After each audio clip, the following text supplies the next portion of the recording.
Yeah. Can we see what the hat forward was the other option? There was a full. The back room was having quite It's a U.S. debate. Open time. He looks like he's out playing tennis. Yeah, you look awesome. I would say you look awesome. I don't know what the Ford. Can we see what the Ford looks like? Classic. Play ball, baby.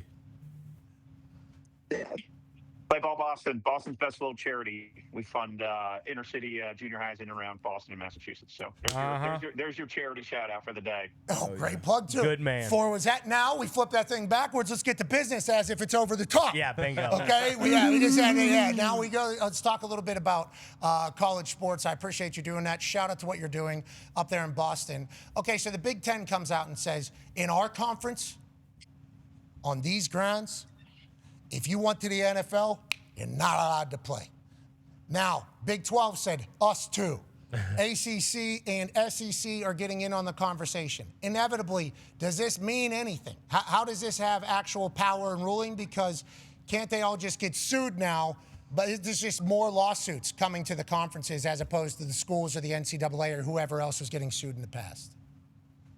Yeah, so Pat, it's interesting, right? The SEC presidents had a pre-meeting last night on Zoom before their actual meeting in Birmingham today, and they essentially agreed with the spirit of what the Big Ten actually did. The SEC is in quite a conundrum here because I think philosophically they don't want players to come back from the NFL, and in the early conversation I've heard from the SEC is that that's nearly unanimous. The problem is there are state laws right now that have been enacted in the state of Louisiana specifically that allow players to do that. So if the SEC does follow the Big Ten's lead here and ban players from this path, you have to then potentially trump or overcome a state law.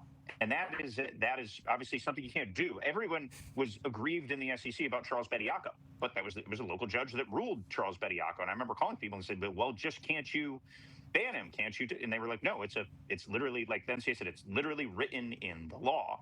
So it's going to be quite an interesting showdown here if the SEC does follow suit and does do what it clearly appears like it wants to do. If you read the statement that they released, they're very, very clear. Apologies for college athletes. So what's going to happen with these players that have come back to the SEC, and specifically, obviously, LSU is obviously at the heart of this, Pat. What's going to happen is going to be one of the most fascinating things between now and kickoff. That ruling injunction was in Baton Rouge, Louisiana, not just in the state of Louisiana. I said it was outside of Baton Rouge. Turns out it was right there in Baton Rouge, Louisiana. State law obviously holds the power, which is where all these injunctions that have been happening over the last couple of years have been proceeding over the NCAA rules. I feel like this is an attempt by the conferences, just like the Big 12 did with like, hey, we'd like to let everybody know we don't like this either. Even though they know that they're probably not going to be able to stop much, or do you think there's going to be actual suspensions? Like if they make this rule, let's say for the sake of the argument here, Lane Kiffin be suspended for like any game where a guy who was in the NFL was potentially playing. Like how does that end up happening? And then Lane could sue them, right? Because then isn't that taking away from his resume and potential future earnings and everything like that? What we've learned about these cases, Pat, is you have to follow the state law. Now, like the Big Ten here clearly indicated that this is the preference of the league. Now, if some hypothetical Minnesota, and they have not done this, hypothetical Minnesota sues to get a player eligible, then all of a sudden it's up to the league on how they want to adjust and react to that. So the SEC has yet to make a decision, but then it would come down to each league has the own purview power of the commissioner, president's council, et cetera, following rules. Like this could, if you go all the way down the rabbit hole here, come down to like actual league membership. So I think this was an early indication what we got last night from SEC presidents, where they stand.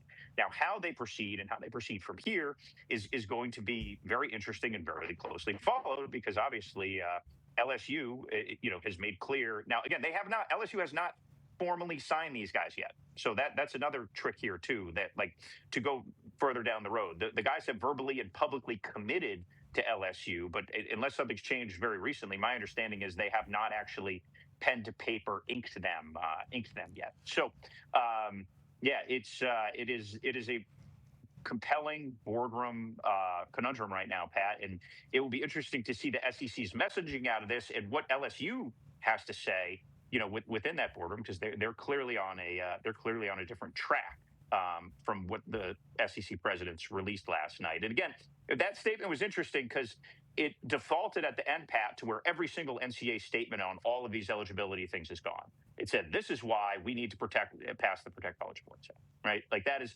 every single NCAA statement released in the last years. This is why we need congressional help. This is why we need to get rid of these state-to-state rulings. So, it will be interesting to see if some of the ambition the SEC clearly has early in that statement comes to fruition today, and then how they apply it to our friends in Baton Rouge. It is never boring there in Baton Rouge. No, yeah, you always wonder. It can't just be one guy every time. And it's like, yep, it turns out it potentially is. Now, you talked about the Protect College Sports Act needs to be pushing. It's like what everybody's pushing at the end of their statements and stuff. That gives the NCAA a chance to be an antitrust, I believe, antitrust powers, which means they're able to rule over and they're actually able to make decisions without getting sued because they're taking somebody's employment, I believe is the big messaging that has been said out of that. What was that? It was a round table. It was the Yankees guy. Yeah, Randy Levine. What was there? Coach Saban was there. Coach Meyer was there. Yep. Pete Bavacqua was there representing Notre Dame. I believe Big 12 commish was there. ACC. Yormark. Who's the ACC commish? Phillips was there, I think. I think everybody was there. Yep. And they basically all said, we need to be able to empower the NCAA. The only way we can do that is to stop all the lawsuits from the Protect College Sports Act. Yes. But then what happened? Then politicians got in there and started throwing shit in the end. There, clause, and then muddied it up, and that's why we didn't get it passed? Or should we not expect this to ever get passed? Like, how should we expect the first week back from their summer recess, which we are all very excited that you guys got a chance to take, and get back with your constituents and really go hand to hand with the people you serve every day in D.C. It's nice that you get that in the middle of the summer and go do no work.